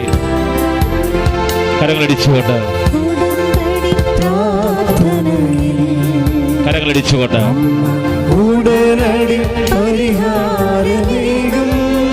ചേർത്ത് പാടാം. ഉടമ്പടി പ്രാർത്ഥനയിൽ ഉടനടി പരിഹാരമേകും. അവൻ പറയുന്നതും ചെയ്തിടുകയും ജീവിതം ധന്യമായി തീർന്നിടും. ചേർത്ത് പാടാം. അവൻ പറയുന്നതും ചെയ്തിടുകയും ജീവിതം ധന്യമായി തീർന്നിടും. പരിശുദ്ധ പരമദിവ്യകാരുണ്യത്തിന് ആരാധനയും സ്തുതിയും പോഴ്ചയുണ്ടായിരിക്കട്ടെ. അപ്പം നിങ്ങൾ തീഷ്ണതയുള്ള ആൾക്കാരായിട്ട് മാറണം. സുവിശേഷ പ്രവർത്തനങ്ങളിൽ തീഷ്ണതയുള്ളവർ. ഇപ്പം നിങ്ങൾക്കറിയാമോ, കൃപാസനത്തിൽ ഈ ലോക്ക്ഡൗൺ ഒന്നും നമ്മളെ ബാധിച്ചില്ല. എന്താ? കർത്താവ് എല്ലാ ദിവസവും തന്നെ പുതിയ പുതിയ ശുശ്രൂഷകൾ തന്നു. ആയിരക്കണക്കിന് 10,000-കണക്കിന് മനുഷ്യർ ഈ ലോക്ക്ഡൗണിലെ കർത്താവിൻ്റെ വചനം കേട്ട് വളർന്നു. ഞങ്ങളാണെങ്കിൽ ഈ ആൾത്താർ അടച്ചിട്ടില്ല. ഈ ലോക്ക്ഡൗൺ കാലത്ത് ഇത് റൺ ചെയ്യണമെങ്കിൽ 6 ലക്ഷം 5.5 ലക്ഷം രൂപ വേണമായിരുന്നു. സ്റ്റാഫിൻ്റെ ഇവിടുത്തെ മുഴുവൻ മെയിൻ്റനൻസും ചിലവും എല്ലാം കൂടി. ഒരു സ്വസ്ത്രക്കാഴ്ച പോലും ഇല്ലാതെ ഈ ഒരു കൊല്ലം മുഴുവൻ കർത്താവ് വഴി നടത്തിയില്ലേ? ആടെ മുമ്പിലും കൈ നീട്ടാതെ, സാമ്പത്തികമായ വിഷയം സംസാരിക്കാതെ കർത്താവ്. അതെന്താ? തീഷ്ണതയാണത്. എന്താണ് കാര്യം? എല്ലാ കൊറോണയ്ക്കും മുകളിലാണ് നമ്മൾ വിശ്വസിക്കുന്ന കർത്താവ്. പണത്തിന് വേണ്ടിയോ അല്ല, അത് കഷ്ടപ്പെടേണ്ടി വന്നാൽ തന്നെയും കഷ്ടപ്പെട്ടായാലും ശരി ഈ അനുഗ്രഹത്തിൻ്റെ വാതിൽ ജനങ്ങളുടെ മുമ്പിൽ തുറന്നിട്ടിരിക്കും. അമ്മ എന്തുമാത്രം ശുശ്രൂഷ തന്നു, ഗൂഗിൾ മീറ്റ് തന്നു, വീട്ടിലൊരു സെക്രട്ടറി തന്നു, എത്ര അതിനിങ്ങനെ ജനങ്ങൾ. ഇനി ഏറ്റവും രസം എന്ന് വെച്ച് കഴിഞ്ഞാൽ ഇതിനിടയ്ക്ക് ഒക്ടോബർ മാസം അഖണ്ഡ ജപമാല റാലി പ്രഖ്യാപിച്ചു. ദൈവമേ, ഞാൻ നോക്കിയപ്പോൾ സബ്സ്ക്രിപ്ഷൻ ഇങ്ങനെ മല പോലെ ഉയർന്നു തന്നെ. ഒരു ദിവസം 1200 പേരാണ് സബ്സ്ക്രിപ്ഷൻ എടുത്തത് അഖണ്ഡ ജപമാല റാലിക്ക്. എന്താ ഞങ്ങൾ ചെയ്തത്? അമ്മ പ്രത്യക്ഷപ്പെട്ട ഇടത്ത് വന്ന് 24 മണിക്കൂറും ജപമാല ചൊല്ലിക്കൊണ്ടിരുന്നു. വേറെ ഒന്നും ചെയ്തില്ല. ലോകത്തിനെ മുഴുവൻ സമർപ്പിച്ചുകൊണ്ട്. അതെന്താണ്? അത് തീഷ്ണതയാണ്. ഒരു കൊറോണയ്ക്കും ജീവിതത്തിൻ്റെ ഒരു രോഗത്തിനും, ലോകം മുഴുവൻ ലോക്ക്ഡൗൺ ആയാലും ദൈവത്തിൻ്റെ വാതിൽ ലോക്ക്ഡൗൺ ആകരുത്. എന്താ കാരണം? അതുപോലെ പ്രേക്ഷിത തീഷ്ണത നിങ്ങൾക്കുണ്ടാകണം. പറഞ്ഞാൽ മനസ്സിലായില്ലേ? അല്ലാതെ ഒരു പ്രശ്നം വന്നു, ഇപ്പം ചില കാര്യങ്ങൾക്ക് ഇത്തിരി താമസിക്കും. ഇനി പച്ച മലയാളത്തിൽ പറയാം, ചില കാര്യങ്ങൾ നിങ്ങൾക്ക് നടക്കത്തില്ല. കാര്യം എന്താണ്? അത് ഉടമ്പടിയുടെ ഭാഗമാണ്. ചില കാര്യങ്ങൾ നടക്കത്തില്ല. കാര്യം ഇവിടെ ഈ അൾത്താറയിൽ ഈ മാർച്ച് മാസം ആദ്യകാലങ്ങളിൽ 54 വയസ്സുള്ള ചേട്ടൻ്റെ കല്യാണം നടന്നിട്ടുണ്ട്. അത് നമുക്ക് ചിന്തിക്കാൻ പോലും പറ്റണില്ല. 50-47 വയസ്സുള്ള ഒരു ചേട്ടത്തിനെ കല്യാണം കഴിച്ച് സാക്ഷ്യം പറഞ്ഞു. ഈ ആൾത്താറിൽ 25 വർഷമായിട്ട് മക്കളില്ലാത്ത ആൾക്കാർ ഈ മാസം സാക്ഷ്യം പറഞ്ഞിട്ടുണ്ട്. 25 വർഷമായിട്ട് അവർക്ക് മക്കളില്ല. ഉടമ്പടി എടുത്തു കഴിഞ്ഞപ്പോൾ അവർക്ക് മക്കളെ കിട്ടി. എങ്ങനെ കിട്ടി? സ്വാഭാവികമായി ശരീരത്തിന് മക്കളെ ഉണ്ടാക്കാനുള്ള യാതൊരു കഴിവുമില്ല. പക്ഷേ അമ്മ അവരെ അനുഗ്രഹിച്ചു. അപ്പോൾ എന്ത് സംഭവിക്കുന്ന ഒരാൾത്താറയാണ്. പക്ഷേ അതേസമയത്ത് ഞാൻ നിങ്ങളോട് പറയുന്നു, ചില കാര്യങ്ങൾ ദൈവം റിസർവ്ഡായിട്ട് വെക്കും. അതുമേ കയറി എപ്പോഴും മാന്തിക്കൊണ്ടിരിക്കരുത്. പറഞ്ഞാൽ മനസ്സിലായില്ലേ? ചില കാര്യങ്ങൾ റിസർവ്ഡായിട്ട് വെക്കും. നേരത്തെ പറഞ്ഞ പോലെ കർത്താവിനും ചില കാര്യങ്ങൾ നടന്ന് കിട്ടിയില്ല. അപ്പോൾ ഈശോ എന്നാ പറഞ്ഞത്? എന്നെ ശക്തിപ്പെടുത്തിയാൽ മതിയെന്ന് പറഞ്ഞു. എന്നെ അതാ 18:6 നമ്മൾ വായിച്ചില്ലേ കുറച്ച് മുമ്പ്? സത്യമെങ്കിൽ പാനപാത്രം എന്നെ കടന്നു പോകട്ടെ എന്ന് പറഞ്ഞപ്പോഴേ കർത്താവ് അപ്പോസ്തലന്മാരോടൊക്കെ പറഞ്ഞു, നിങ്ങളൊന്ന് എഴുന്നേറ്റിരിക്കെ 10 മനുഷ്യൻ്റെ കൂടെ ഒന്ന് അറിയട്ടെ, എനിക്ക് പേടിയാണെന്നൊക്കെ പറഞ്ഞ്. മാനുഷികമായിട്ട് മരണം മുമ്പിൽ വരുമ്പോൾ ആർക്കായാലും ആ മാനുഷിക സ്വഭാവം കാണിക്കും.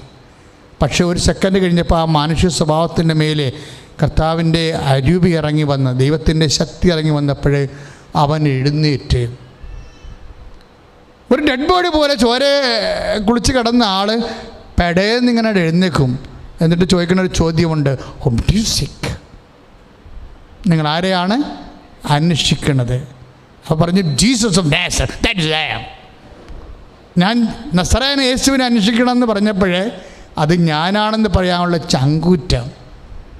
ആ ചങ്കൂറ്റമാണ് ദൈവത്തിൻ്റെ ശക്തി. ദൈവവേദലേ, ചില സമയത്ത് നിൻ്റെ ഒരു ഭൗതികവും പദാർത്ഥമാത്രമായ പ്രാർത്ഥനകൾക്ക് ദൈവം ഉത്തരം തന്നില്ലെങ്കിൽ അതിൻ്റെ അർത്ഥം നിനക്ക് സ്വർഗീയമായ ചങ്കൂറ്റവും കരുളുറപ്പനും നിന്നെ അഭിഷേകം ചെയ്യാൻ തിരഞ്ഞെടുത്തിരിക്കുന്നു. കൈയടിച്ചു കൊടുത്ത ആശോടെ ഹല്ലേലൂയ, ഹല്ലേലൂയ, ഹല്ലേലൂയ, ഹല്ലേലൂയ. കരങ്ങൾ ഉയർത്തിക്കൊണ്ട് സ്തുതിക്കട്ടെ. ഹല്ലേലൂയ. കർത്താവേ, സ്തുതിച്ച് പ്രാർത്ഥിക്കുന്ന കർത്താവേ, ആരാധിക്കുന്നേ. ഹല്ലേലൂയ, ഹല്ലേലൂയ. കരങ്ങൾ ഉയർത്തിക്കൊണ്ട് സ്തുതിക്കട്ടെ, ശക്തമായി സ്തുതിക്കട്ടെ. അഭിഷേകം ചൊരിയുന്ന നിമിഷങ്ങളാണ്, കൃപകൾ വർഷിക്കപ്പെടുന്ന നിമിഷങ്ങളാണ്. യേശുവേ, യേശുവേ, യേശുവേ, യേശുവേ, യേശുവേ ആരാധന, യേശുവേ ആരാധന, യേശുവേ ആരാധന. കരങ്ങൾ അടിച്ചുകൊണ്ട്, ശക്തമായി കൈയടിച്ചുകൊണ്ട് ദൈവത്തിന്റെ ശക്തി അഭിഷേകമാകുന്നു. ഉടമ്പടി ചെയ്ത ഓരോ മക്കളെയും പരിശുദ്ധാത്മാവ് ശക്തിപ്പെടുത്തും. നിയോഗങ്ങളുടെ മേൽ അഭിഷേകം ചൊരിയുന്നു. അതായത് ചില പ്രാർത്ഥനകൾക്ക് ഇതുപോലെ ഉത്തരം താമസിക്കുകയോ കിട്ടാതിരിക്കുകയോ ചെയ്യുമ്പോൾ പരിശുദ്ധാത്മാവ് പറയുന്ന ഒരു വാക്കുണ്ട്. ചില പ്രാർത്ഥനയ്ക്ക് കാര്യം അറിയാമല്ലോ. ഇപ്പോൾ ഈശോ എന്നാ ചെയ്തത്? നമുക്ക് ലഭിക്കാത്ത പ്രാർത്ഥന എന്താ ചെയ്തത്? ഈശോ സമർപ്പിച്ചു കഴിഞ്ഞു. എൻ്റെ ഇഷ്ടമല്ല അങ്ങയുടെ ഇഷ്ടം. അപ്പോഴെന്താ പറ്റിയത്? ശക്തിയുടെ ഒരു മാർഗം എന്താണ്? സമർപ്പണമാണ്. ദൈവശക്തിയുടെ ഒരു മാർഗം എന്താണ്? സന്മനസ്സോടെയുള്ള സമർപ്പണമാണ്. അങ്ങനെ സമർപ്പിച്ച് കഴിയുമ്പോൾ സ്വാഭാവികമായിട്ട് നമുക്കറിയാമല്ലോ, സർവൈവ് ചെയ്യാൻ വേണ്ടി വളരെ പ്രയാസങ്ങളിരിക്കുന്നവർ സർവൈവ് ചെയ്യാൻ വേണ്ടി പരിശുദ്ധാത്മാവ് പറയുന്ന വേറൊരു വാക്കുണ്ട്. എന്താണ്? നിങ്ങളുടെ ആത്മധൈര്യം നിങ്ങൾ നഷ്ടപ്പെടുത്തരുത്. നമ്മളെ ഹെബ്രായ ലേഖനം 10:35, ഹെബ്രായർ 10:35 എന്താ പറയണത്? ഏറ്റു പറഞ്ഞ നിങ്ങളുടെ ആത്മധൈര്യം നിങ്ങൾ നഷ്ടപ്പെടുത്തരുത് എന്ന് വെച്ചാൽ അതിൻ്റെ അർത്ഥം എന്താണ്? നിങ്ങൾ മനസ്സിടരരുത് എന്നർത്ഥം. ഒരു വിഷയം, ഇപ്പോൾ 6 ഒരു കാര്യം നടന്നില്ല എന്നുണ്ടെങ്കിൽ നിങ്ങൾ മനസ്സ് ഇടരരുത്. എന്താണ് കാര്യം മനസ്സിടരണ്ടെന്ന് പറയാൻ കാര്യം? ഹെബ്രായർ 10:35 എന്താ പറയണത്? അതിൻ്റെ താഴെ പറയുന്നുണ്ട്. അതെന്താണ്? നിങ്ങളുടെ ആത്മധൈര്യമില്ലേ, കാര്യങ്ങൾ കിട്ടാഞ്ഞിട്ടും കർത്താവിൻ്റെ തിരുസന്നിധിയിൽ കണ്ണീരിലൂടെ നിൽക്കുന്ന ഒരു ആത്മധൈര്യമില്ലേ? ഇപ്പം മക്കൾക്ക് വേണ്ടി പ്രാർത്ഥിച്ചു.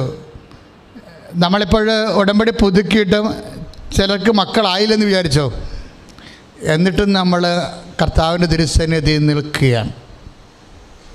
എന്തിനാ നിൽക്കുമ്പോഴേ? പിതാവേ, അങ്ങയുടെ ഇഷ്ടമെങ്കിൽ എനിക്ക് കുഞ്ഞിനെ തരണം, അല്ലെങ്കിൽ എനിക്ക് എന്ത് തരണം? കുഞ്ഞില്ലാതെ ജീവിക്കാനുള്ള ശക്തി തരണം.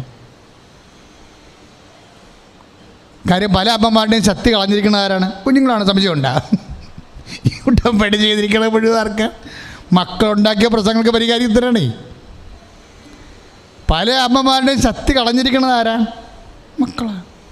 പക്ഷെ മക്കളെ കിട്ടാത്തിടത്തോളം കാലം അമ്മമാർ ദൈവം ഏതാണ്ട് അവരോട് വലിയ സങ്കടങ്ങൾ ചെയ്തതെന്ന് പറഞ്ഞിരിക്കും. ഒരു കാര്യം ഇത്രയേ ഉള്ളൂ നിങ്ങൾ ചെയ്യേണ്ടത്. അതായത്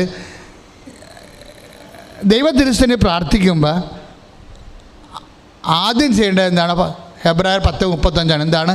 ആത്മധൈര്യം കളയരുത്. എന്താ കാര്യം എന്നറിയാവോ? നിങ്ങളുടെ വിഷയത്തെക്കാൾ വലിയ കാര്യമാണ് വിശ്വാസം. പലപ്പോഴും മനുഷ്യന് സംഭവിക്കണം എന്താ അറിയാവോ? അവൻ്റെ നിങ്ങളുടെ വിശ്വാസം പലപ്പോഴും വിഷയത്തെക്കാൾ ചെറുതായി പോകും. അതാണ് വിഷയം നിങ്ങളെ വിഴുങ്ങണത്. നമ്മുടെ വിഷയം നമ്മുടെ വിശ്വാസത്തെക്കാൾ ചെറുതാകുമെങ്കിലേ സ്വാഭാവികമായിട്ട് നിങ്ങൾ വിശ്വാസിയായി തുടരുന്നത് അർത്ഥമില്ല.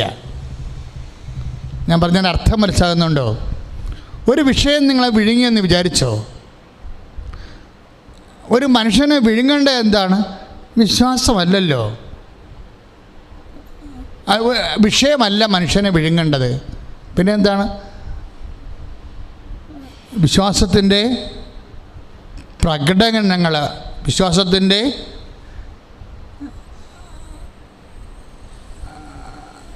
ദൈവതിരുസന്നിധി സമർപ്പിക്കുന്ന വിശ്വാസത്തിൻ്റെ പ്രകടനങ്ങൾ. അതായത് അതിലെന്താ വരണത്? അത് പ്രാർത്ഥന വരും, പിന്നെ പ്രവർത്തനം വരും. എൻ്റെ ആലയത്തെക്കുറിച്ചുള്ള തീക്ഷ്ണത, അവൻ്റെ ആലയത്തെക്കുറിച്ചുള്ള തീക്ഷ്ണത അവനെ വിഴുങ്ങിക്കളഞ്ഞെന്ന് പറഞ്ഞാൽ എന്താണ്? എൻ്റെ ആലയം സകല ജനങ്ങൾക്കുമുള്ള പ്രാർത്ഥനാലയം എന്ന് വിളിക്കപ്പെടും. പ്രാർത്ഥന അവനെ വിഴുങ്ങിയെന്ന എൻ്റെ അർത്ഥം. ഒരു കാലത്തൊരു സ്വപ്നം ഞാൻ കണ്ടേ. എന്താ സ്വപ്നം കണ്ടെന്നറിയാവൂ? കുരിശില്ലാത്ത ഒരു സിനിമാ ചാപ്ര. പണ്ടത്തെ സിനിമാ ചാപ്ര ഇല്ലേ, തേർഡ് ക്ലാസ് തിയേറ്റർ, അതുപോലെ പണ്ടാരം വലിയൊരു കെട്ടിടം, ലളിതമായ കെട്ടിടം. ഇതിൻ്റെ മുഖവാരത്ത് ഞാൻ കയറി നിൽക്കണതാണ് സ്വപ്നം. അതിന് കുരിശില്ല. പക്ഷെ അവിടെ ആ മുഖവാരത്തിൽ എഴുതി വെച്ച്, ഓലക്കെട്ടിടമാണേ, ലളിതമായ കെട്ടിടമാണ്. ആ മുഖവാരത്തിൽ എഴുതി വെച്ചിട്ടുണ്ട് ഗോഡ്, തിളങ്ങണ അക്ഷരത്തിൽ ഗോഡ്. അതിൻ്റെ അർത്ഥം എന്താണ്? ഏതെങ്കിലും ഒരു മതചിഹ്നം ഒരു സ്ഥാപനം പേറുമ്പോഴേ മറ്റുള്ളവരുടെ വേദനയ്ക്ക് അവിടെ പങ്കുവെക്കാനുള്ള വാതിൽ അടയ്ക്കപ്പെടും. അതുകൊണ്ടാണ് പറഞ്ഞത് എൻ്റെ ആലയം എല്ലാ ജനതകൾക്കുമുള്ള പ്രാർത്ഥനാലയമെന്ന് വിളിക്കപ്പെടും. ഇത് പ്രാർത്ഥനാലയമാണോ? അത് മനുഷ്യന്മാർക്കെല്ലാം വേണ്ടിയുള്ളതാണ്. മനുഷ്യന്മാർക്കെല്ലാം അവരുടെ സങ്കടങ്ങൾ ദൈവതിരുസന്നിധിയിൽ കണ്ണീരിടാനുള്ള ഇടമുണ്ടാകണം. അങ്ങനെ ഇടുമ്പോൾ ആ പ്രാർത്ഥനയാണ് നമ്മളെ വിഴുങ്ങിക്കളയേണ്ടത്, വിഷയമല്ല. ഒരു വിഷയം കാരണം നീ അത് നടക്കാത്ത കാരണം നീ പ്രാർത്ഥന മുടക്കി, ഞാനിപ്പോൾ പ്രാർത്ഥിക്കാറില്ല, എല്ലാ ദൈവങ്ങളെയും വിളിച്ചെന്നൊക്കെ പറയും. കിട്ടാവുന്ന എല്ലാ ദൈവങ്ങളെയും വിളിച്ചെന്ന് പറയും. ഇപ്പോൾ ഞാൻ ഒരിടത്തും പോകാറില്ല. അതിൻ്റെ അർത്ഥം എന്താണ്? പ്രാർത്ഥന വിഴുങ്ങപ്പെടുന്നു വിഷയത്താൽ. അതേപോലെ നിൻ്റെ നീ പ്രാർത്ഥനയും വിഷയം കൂടി വരുമ്പോൾ ക്രമേണ ഈ വിഷയം നിൻ്റെ പ്രാർത്ഥനയെ ചിലപ്പോൾ വിഴുങ്ങിപ്പോവും. അപ്പോൾ നിൻ്റെ വിശ്വാസി അവിടെ വെച്ച് മരിക്കും, ഒപ്പം ദൈവം നിന്ന് അകന്നു പോയിരിക്കുകയും ചെയ്യും. ജീവൻ പിരിയുമ്പോൾ സ്വാഭാവികമായിട്ടും നമ്മൾ മരിച്ചു പോകും, കണ്ണടഞ്ഞു പോകും, അല്ലേ? അതുപോലെ വിഷയം വിശ്വാസത്തെ വിഴുങ്ങിക്കഴിഞ്ഞാൽ തീർച്ചയായിട്ടും പ്രാർത്ഥന മരിക്കും, ദൈവം അകന്നു പോകും. അപ്പോൾ നീ എപ്പോഴും ചെയ്യണം, ഒരു കാരണവശാലും എൻ്റെ വിഷയം ഒരിക്കലും എൻ്റെ വിശ്വാസത്തെ വിഴുങ്ങരുത്. മറിച്ച് എന്ത് ചെയ്യണം? വിശ്വാസം വിഷയത്തെ വിഴുങ്ങണം. വിശ്വാസം വിഷയത്തെ വിഴുങ്ങണം. അപ്പോഴെന്താണ്? മഴ പെയ്തു, കാറ്റടിച്ചു, വെള്ളപ്പൊക്കമുണ്ടായി, അത് ഭവനത്തിന്മേൽ ആഞ്ഞരച്ചു, അത് വീണ് പോയില്ല. എന്താ കാര്യം? അത് പാറമേൽ സ്ഥാപിതമായിരുന്നു. എന്താണ് പാറ? ദൈവവചനം കേൾക്കുകയും അതനുസരിച്ച് ജീവിക്കുന്നത്. ഇപ്പം അമ്മയെക്കുറിച്ച് റെഫർ ചെയ്യുന്ന എല്ലാ സമയങ്ങളിലും ഈശോ പറയും, ആരാണ് എൻ്റെ അമ്മ എന്ന് ചോദിച്ചിട്ട് പറയണത് എന്താ? ഉടമ്പടിയുടെ കൈയും കാലും വെച്ച രൂപമാണ് എൻ്റെ അമ്മയെന്ന് പറയും. ആരാണ് എൻ്റെ അമ്മയെന്ന് ചോദിച്ചിട്ട് ഈശോ എന്നാ പറയണത്? ഉടമ്പടിയുടെ കൈയും കാലും വെച്ച രൂപമാണ് എൻ്റെ അമ്മ. എന്താ കാര്യം? ദൈവവചനം കേൾക്കുകയും അതനുസരിച്ച് ജീവിക്കുകയും ചെയ്യുന്നയാൾ. ദൈവവേദനേ, ഇതെല്ലാം വല്ലതും സുവിശേഷത്തിലുണ്ടോ? ഈ ഉടമ്പടി പ്രാർത്ഥനയ്ക്ക് പുതിയ പുസ്തകത്തിന് 17 അധ്യായങ്ങളാണ്. ഒരു പക്ഷേ ലോകത്തിലെ സഭയിലുണ്ടായിട്ടുള്ള ഏത് പ്രാർത്ഥനയേക്കാൾ കൂടുതൽ അധ്യായങ്ങളുള്ളത് ഈ ഉടമ്പടി പ്രാർത്ഥനയ്ക്കാണ്. എന്താ കാര്യം? ഇത് ഏറ്റവും ഇഷ്ട ഉടമ്പടിയാണ്. ദൈവവും മനുഷ്യനും തമ്മിലുള്ള എല്ലാ ജീവിതവും. ആരാണ് എൻ്റെ അമ്മയെന്ന് ചോദിച്ചിട്ട് ഈശോ പറയും, ഉടമ്പടിക്ക് കൈയും കാലും വെച്ച ആളാണെന്ന് പറയും. അവരൊരു ഉടമ്പടിയാണെന്ന് പറയും.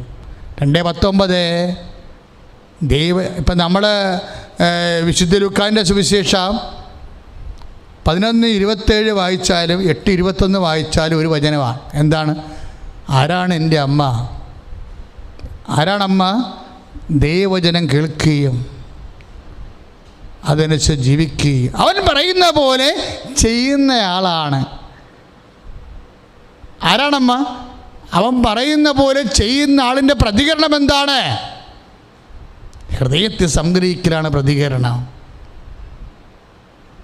എന്തെങ്കിലും കാര്യങ്ങൾക്ക് പ്രാർത്ഥനയ്ക്ക് ഉത്തരം താമസിച്ചു പോകുമ്പോൾ പരിശുദ്ധമ്മ, അവൻ്റെ അമ്മ, ആ വിഷയം ഹൃദയത്തിൽ സംഗ്രഹിക്കും. അല്ലാതെ മത്സരിക്കാനോ തട്ടുപിടിക്കാനോ നിരാശപ്പെടാനോ ഇല്ല. കാര്യം എന്താണ്? ഇനി ശരിക്കും പറഞ്ഞാൽ വിശുദ്ധ ലൂക്കായുടെ സുവിശേഷം 8:21, ലൂക്ക 2:19 ആരാണ് എൻ്റെ അമ്മ എന്ന് ചോദിക്കുമ്പോഴേ ദൈവവചനം കേൾക്കുകയും അതനുസരിച്ച് ജീവിക്കുകയും ചെയ്യുന്നയാളെന്ന് പറയുമ്പോൾ യോഹന്നാൻ 2:5 അവൻ പറയണത് പോലെ ചെയ്യുന്നതാണ്. അത് മത്തായിയുടെ സുവിശേഷം 2:7-24. മഴ പെയ്തു, വെള്ളപ്പൊക്കം ഉണ്ടായില്ലേ? ഔസപിതാവ് ഉപേക്ഷിക്കാൻ തീരുമാനിച്ചില്ലേ? കാറ്റടിച്ചില്ലേ? വെള്ളപ്പൊക്കം ഉണ്ടായില്ലേ? വീണില്ല. വീണോ? അത് അപ്പാ തന്നെ സെറ്റ് ചെയ്തോളൂ എന്നും പറഞ്ഞുകൊണ്ട് അവർ എലിസബത്തിനെ കാണാൻ പോയി. മേരി, അതൊരു നിലപാടാണ്. ഉടമ്പടി എടുക്കുന്നവൻ്റെ നിലപാട്. കൈ ഇടിച്ച്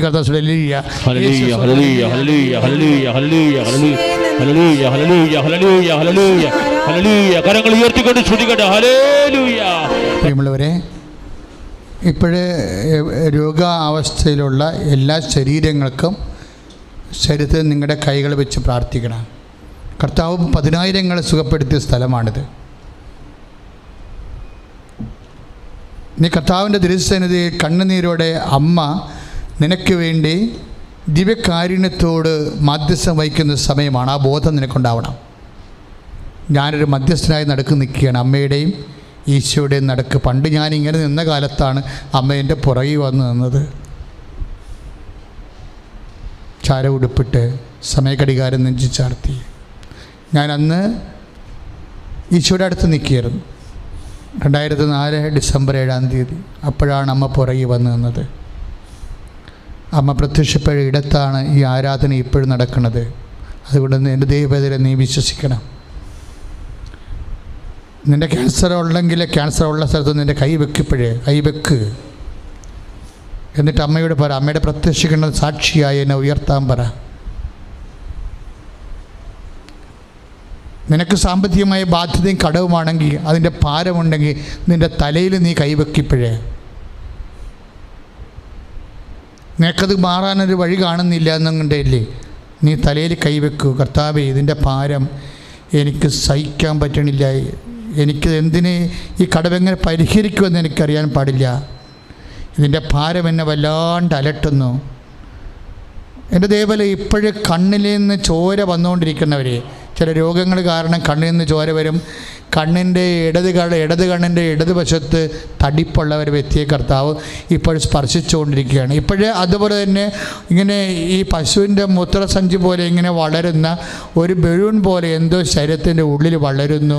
ചിലപ്പോഴത് മലദൂരത്തിലൂടെയോ മൂത്രാശയത്തിലൂടെ പുറത്തേക്ക് വരുന്നു.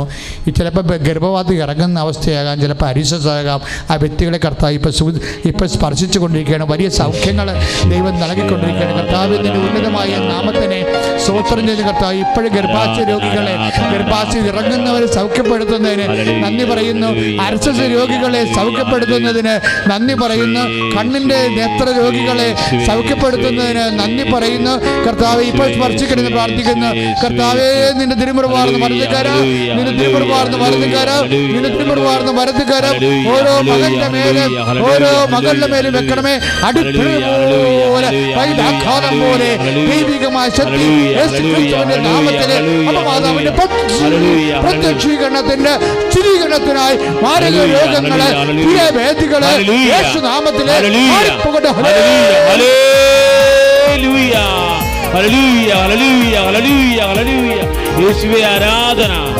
നടുവിന് കൈവെക്കാൻ പറഞ്ഞിട്ടുണ്ട് ഈശോ. നടുവിന് കൈവെക്കാൻ പറഞ്ഞിട്ടുണ്ട് ഈശോ. എന്തിനാണ്? എല്ലാവരും അല്ല, കിഡ്നി രോഗികളെ, നടുവിന് വേദനയുള്ളവർ, നടുവിന് നീറിറങ്ങി വീഴുന്നവർ, നടുവിൻ്റെ അസ്ഥികൾക്ക് ദ്രവിപ്പുള്ളവർ, കശേരുകൾ ഡിസ്ലൊക്കേറ്റ് ആയവർ ഒക്കെ കൈകൾ വെച്ചുകൊണ്ട് ഇപ്പോഴും പ്രാർത്ഥിക്കേണ്ടതാണ്.